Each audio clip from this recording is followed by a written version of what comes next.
Thanks to all of you for being here today. It's a really great opportunity to bring the business community together and meet with government leaders.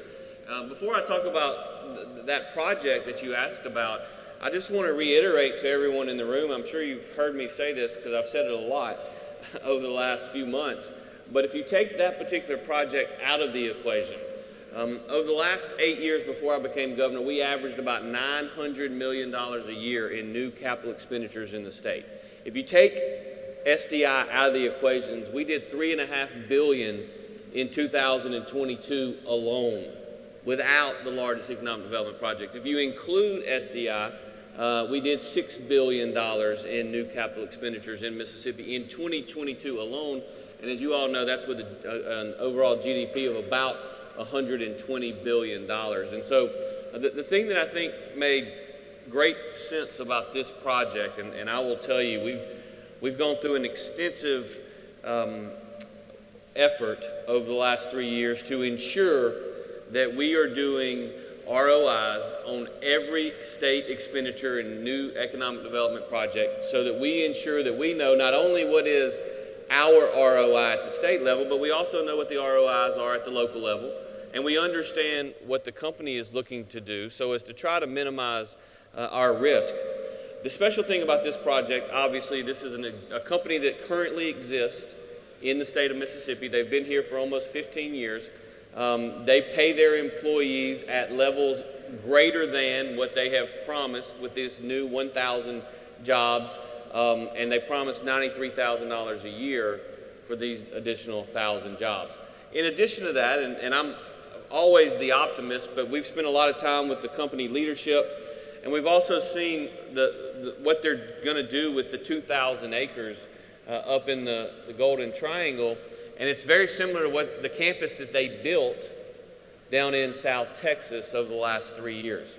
And if you look at that particular campus, I think it's highly likely that not only will the company see and get to this 1,000 jobs over the next 2 to 4 years, you're going to see a lot more companies locate in that region. And you're going to see not only suppliers to SDI, but also end-user customers locate in this industrial park, in this 2,000 acres.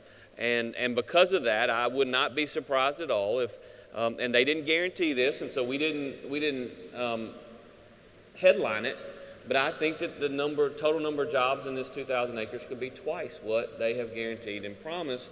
And in a region of our state, like the Golden Triangle, what I would tell you is it's got a real opportunity to be a real game changer just for the entire region up in the Golden Triangle, and it's something that I'm exceptionally proud of. I'm proud of our team. That they worked diligently. They traveled to other countries. They traveled to other continents working on this deal, and we really got it done in such a way where we did it very quickly. We were very private about it. No one knew about it. And there was a reason for that because that's what the company wanted. Well, and you mentioned the fact that in 2022 that, $6 billion, but with that comes a total of somewhat more than 5,000 jobs total in those projects. And while the big one is the one that gets all the headlines, sometimes those smaller ones are just as important, particularly small communities. Why is it important that you look at it from both, to use a baseball analogy, you like to hit the home run, but the singles and the doubles are important too, right? Well, no question, and I will tell you, it's been intentional that we've gone after what I would call a single and double from the state's perspective, because we live in a very rural state. And look, it is natural for politicians who get elected every 4 years to focus on the big fish, the big project, the one that gets you above the fold on the front page of the newspaper. That's just a natural inkling to love that. But in reality, what I've told our team is, look, we're going to take the opportunity when it presents itself, but I'm much more interested in seeing 10 projects at $200 million a year in 10 different communities situated throughout our state. Because while it may be a single and a double to me, if we get $200 million CapEx with 150 jobs paying $70,000 a year, when I was up in Alcorn County just a couple weeks ago announcing the new forest products business, I can assure you that there were this many people in attendance, and every one of them didn't see that as a single or double. They thought it was a grand slam for their community. And when you look at the successes that we've had over the last 3 years, so many of these business locations that we have announced have been in that range: 150 million, 200 million, 130 jobs, 170 jobs. They're paying $60,000 a year, $70,000 a year, and we've really worked very, very hard to focus our incentives, because we live in a state with scarce resources, to focus our incentives on those potential projects that lead to per capita incomes going up in every region of our state. And so we're not incentivizing very many businesses that are hiring people, regardless of how many people they hire, that are paying below the county average wage. We're just not doing that anymore. And that's not always easy for everyone, and change is sometimes difficult, but I really do believe that that's what's in the best interest of the state long term. Yeah. Well, I want to shift just over to education for just a minute. Over the last 10 years, but during your time as Lieutenant Governor and now as Governor, we've seen great strides made in education. And one of the things that has, I think, helped this is what's commonly referred to as the third grade reading gate. Can you talk a little bit about what that's meant and what you think it's going to mean for our future in terms of educating our kids in the state? Yeah, so let me begin by saying there are those who still like to say that Mississippi is 50th in everything, and specifically Mississippi is 50th in public education. And there are those who certainly continue to say that, and that is their prerogative. They can lie all they want to lie. But now it's just not true anymore. Because of conservative educational reforms that we enacted mostly in 2012, 2013, and 2014, where we find ourselves today is in a totally different hemisphere than where we were just 10 years ago. For instance, when the day I was sworn in as Lieutenant Governor in January of 2012, the average high school graduation rate in America was 84.5%. In Mississippi, it was 72.5%. We've been doing public education the same way for years and years and years, and that's where we were. Last year, the high school graduation rate in America rose from 84.5% to 86.5% over that 10-year period. In Mississippi, we went from 72.5% to 88.5% high school graduation rate. That is the highest it has ever been in Mississippi. We have the highest graduation rate, the lowest dropout rate in the history of our state. And that's something we ought to be proud of, and we ought to brag about it. And it shouldn't matter what political party you're in or what part of the state you're in or whether you have kids or not. I mean, it's a big deal that we're above the national average in high school graduation rates. But it was because of conservative education reforms and putting accountability measures in place. Having said that, and I don't think any of us fully appreciated or knew at the time, in my opinion, the single most important piece of legislation that has been passed in Mississippi, certainly during my tenure in government, which, believe it or not, is in year 20 now, but I think probably the single biggest, most important piece of legislation ever passed in the history of our state with respect to education, and maybe with respect to anything, was what they like to call the Literacy Promotion Act. We called it the third grade gate. And some people got offended by that, but in essence, that's what it is. If you're not reading at a certain level when you leave the third grade, then you don't get to go to the fourth grade in the state of Mississippi. Now, when we first passed it, there was a lot of concern that, hey, 50% of our kids are going to end up staying in the third grade. But guess what? Mississippians have done what Mississippians do. When you raise the level of expectations, we come together and we figure out a way to meet those increased expectations. And so the third grade reading gate has done wonders for kids across Mississippi. And I mean kids from every geographic region, kids from every race, kids everywhere are reading better because of that piece of legislation. I want to give you one final statistic. By the way, overall, our educational system has gone from 50th in America 10 years ago to 32nd to 34th today. Now, to be fair, 50th wasn't good enough 10 years ago, and 32nd to 34th isn't good enough today. There are two ranking systems, one's 32nd, one's 34th. 32nd, 34th isn't good enough today, and so we got to keep working on it. But guys and girls, we are making some tremendous progress. Here's a statistic that I looked up just the other day because I happened to see it on Twitter.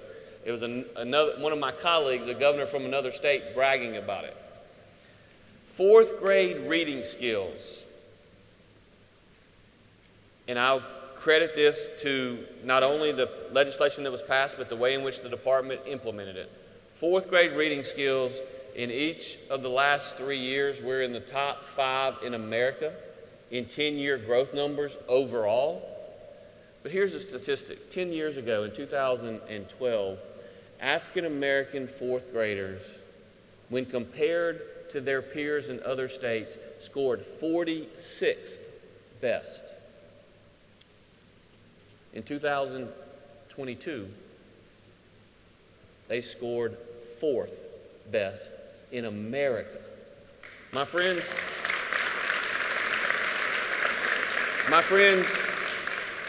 that's going to open up a whole new set of opportunities because, as I've told a lot of folks who are looking to invest capital here, we have the data proves it. We have the smartest, and it's hard for us as Mississippians to say this, but it's a fact.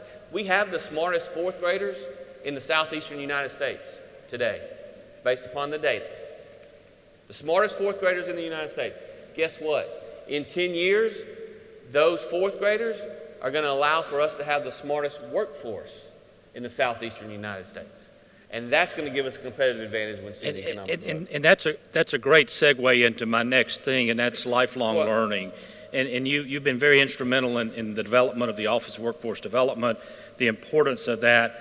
I know this office in a lot of ways is still in its infancy, but really, how is it, the collaboration that's beginning to happen there, the effort is so, why is that so crucial for workforce? Well, because we've got to constantly train and retrain our workforce for the jobs, not of the last 50 years, but the jobs for the next 50 years. It's the reason I was so involved in and strongly encouraging the legislature to create this office. It's also the reason that when we made appointments to the executive board and to the larger board, and you may or may not know this, but Scott has served on that board representing business interests, that it was critically important that government not run our Office of Workforce Development, but business and industry run our Office of Workforce Development, because who knows better what the demands are going to be 2 and 5 and 10 years from now than you do, those who actually employ people every single day all across Mississippi. I think it's critically important. I think when we passed that legislation in 2020, creating the office, I really do think it was a game changer for the next 10 to 20 years. And I think you'll probably hear from Ryan later today on some of the efforts that he is spearheading, and he and I are working very closely together on those. But the concept is pretty simple. If we know, for instance, that over the last 5 years that we've had 500 job openings for diesel mechanics who on average earn over $100,000 a year, but we're only producing 100 diesel mechanics a year, well, we have a supply and demand issue, and we need to figure out how we can fix that. And so that's a prime example of where we've invested with Dr. Mary Graham on the Gulf Coast and other community colleges to expand their diesel mechanic programs so that we can produce more diesel mechanics, because obviously every one of them that graduates gets what's most important from that program, and that is a JOB. Well, and that's exactly right, because one of the things that we're working on right now is our Sit to 55 effort of raising educational attainment. It all comes back to kind of what you talked about, it per capita income. If we're putting people in the right pathway to get the right jobs, it's going to make a difference long term, and I think that's key. No doubt, and by the way, that's the reason I advocated for the legislature funded $8 million of career coaches. Mm-hmm. We've seen in Northeast Mississippi particularly how career coaches have been successful. The way I think of it, and I'm sure that there's a lot smarter people that think of it in different ways, but when I was growing up, we had a counselor at my high school She was a wonderful lady, and she helped make sure that I was taking the classes that I needed to take in high school so I could get into college and then ultimately be moderately successful when I was there. I see career coaches taking those individuals and those kids and working with them that maybe aren't going to go to college or aren't going to go to community college originally, and understanding what the opportunities are in their own communities for possible labor, and maybe what are the skills that they need to be learning when they're in the 11th and 12th grade to actually determine what those skills are and then ultimately attain those skills so they can go to work when they graduate. And that's key. We don't have but a couple of minutes, but I can't let you get away without talking about taxes. You've been very helpful on a lot of areas, that, particularly from a regulation standpoint a few years ago with some work that we did at MEC, and really we've seen some things happen over the last couple of years too. So just from your perspective, why is it important that we have a competitive tax system in the state? Yeah, so in 2015 I proposed, and then ultimately in 2016 we passed as a legislature when I was in the legislative branch what was then the largest tax cut in Mississippi history. That tax cut was driven not only by reducing the personal income tax, but it was really heavily weighted towards reducing taxes that some of our corporations and small businesses paid that made Mississippi not competitive at that time. Obviously, last year we passed what is now the largest tax cut in Mississippi history, which was geared towards really moving us towards a flat tax from an income tax standpoint. Right now there are 50 states in the U.S., as best I can recall. Of those 50, there are 9 who do not have a personal income tax, and amongst the 41 who do have a personal income tax, Mississippi has the 5th lowest marginal rate in America. And oh, by the way, we also have the exemptions up to 36.5 is the highest exemption of any state in America that has an income tax. So it affects those on the lower end of the scale less so.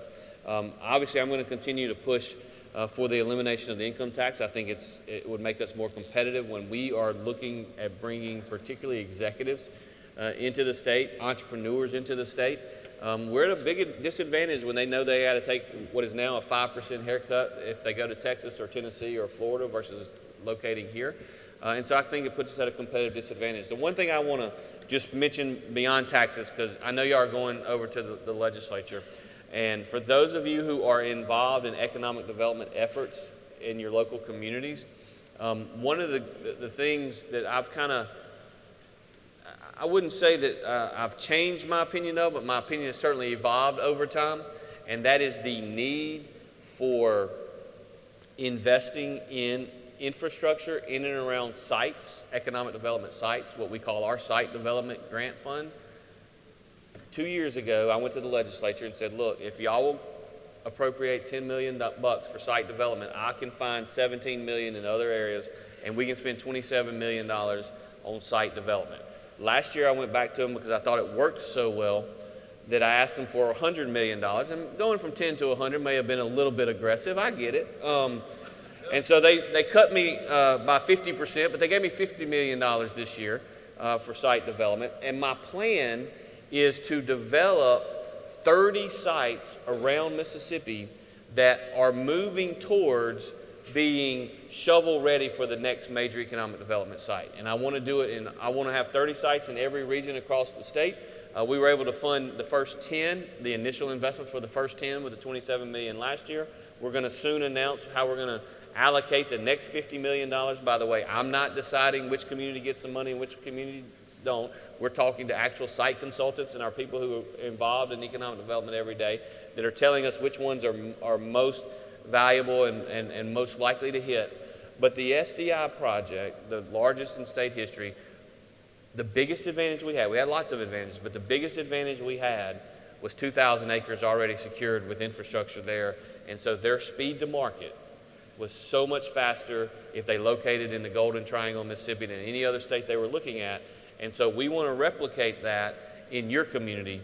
And I just need continued efforts, and I'm not suggesting that there's been any pushback, but continued efforts for everyone in the legislature to understand that this infrastructure investments is a really, really good investment with really positive long-term ROIs for the state of Mississippi.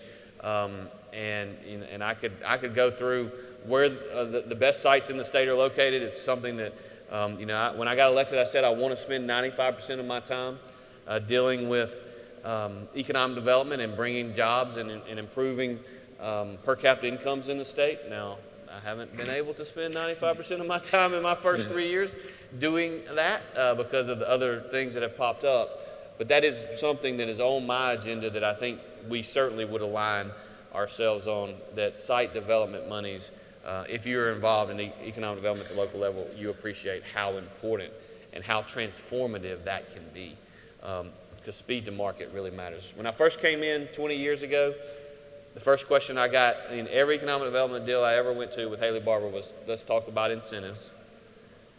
Probably 5 to 7 years ago, the first question I always got was, let's talk about your workforce. And that's still, both are still important questions. But today, it's about speed to market. It's about how quickly can I start, how quickly can I get the permits done, how quickly can I start building, and how quickly can I start producing my product and getting it to market, because I don't get to make money on things that I'm not selling. And so I just want to mention that. It's really important, I think. Well, thank you. And, you've said this, and I think a lot of people in this audience have probably heard me say this too. We have a great story to tell in Mississippi. We have to tell that story. We appreciate all that you're doing. We appreciate what has transpired. We look forward to working with you and continuing moving our state forward. And thank you so much for spending a few minutes with us this morning to talk about some of the things that are happening across the state. It's been my privilege. Thank you all. Appreciate it. Thank you so much. Joining us in just a minute, we're going to talk about workforce education and how y'all can be a part of it. Sizzle in your bacon, the comfort in your cozy socks. So the speaker said he was going to talk for 8 minutes, but they gave me 8 seconds. So I know it's lunchtime. I'll be very brief. I just wanted to echo a little bit about what some of my colleagues said. Lieutenant Governor Hoseman, appreciate working with him and his team in the Senate. Look forward to continuing to pass some good policy this year. I know, as I said, it's almost lunchtime, but there is a topic I wanted to just hit on real briefly at the very real risk of putting everybody to sleep right before lunch. It's a good thing I'm not speaking after lunch. But obviously, the House Ways and Means Committee, the Senate Finance Committee deal with taxes. And we know this year that one of the most important issues to the business community is how we tax cloud-based computing and software. It's a tremendous issue. I want you to know that's something we've been studying in depth throughout the year. And our proposal to you and our pledge to you is to come forward with the most business-friendly tax policy that we can put forward. Hopefully, one of the most competitive policies in the state in that arena. That's an arena that is changing daily. Businesses are using apps on their phone constantly. How do we tax it? Do we tax it? Do we not tax it?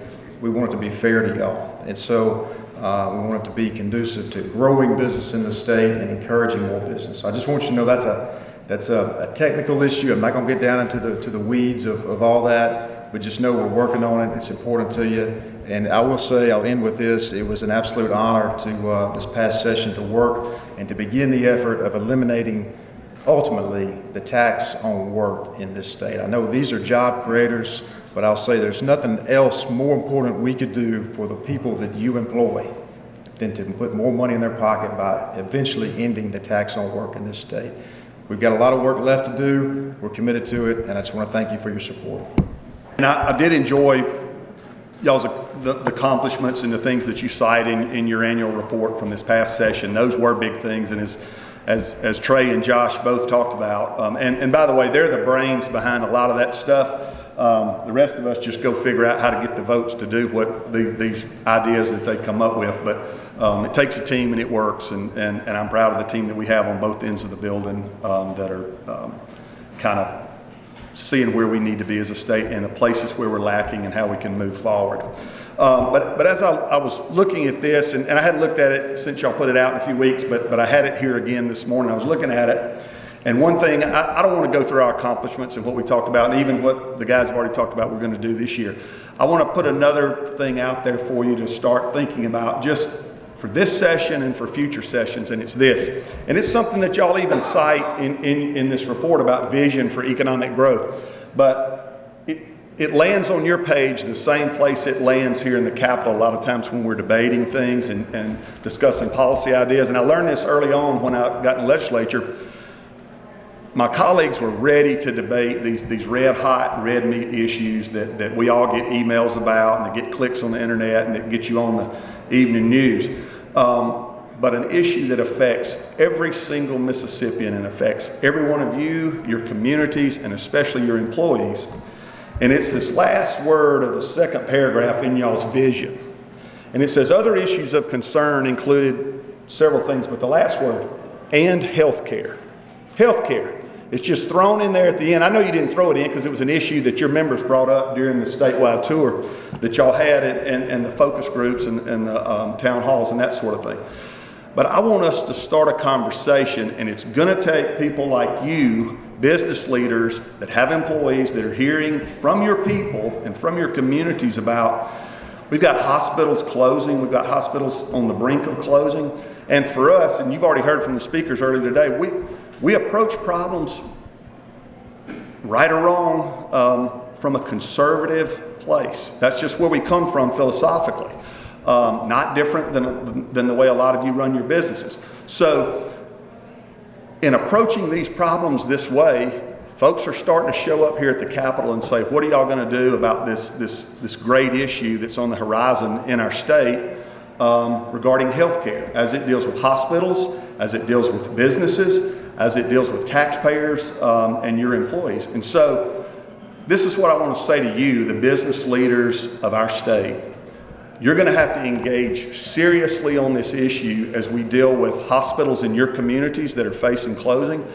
We've got to decide what healthcare is going to look like in Mississippi, in our communities, both rural, where I'm from, and in the metro areas and urban areas as well. What does that look like? What are taxpayers going to demand? What are communities going to expect?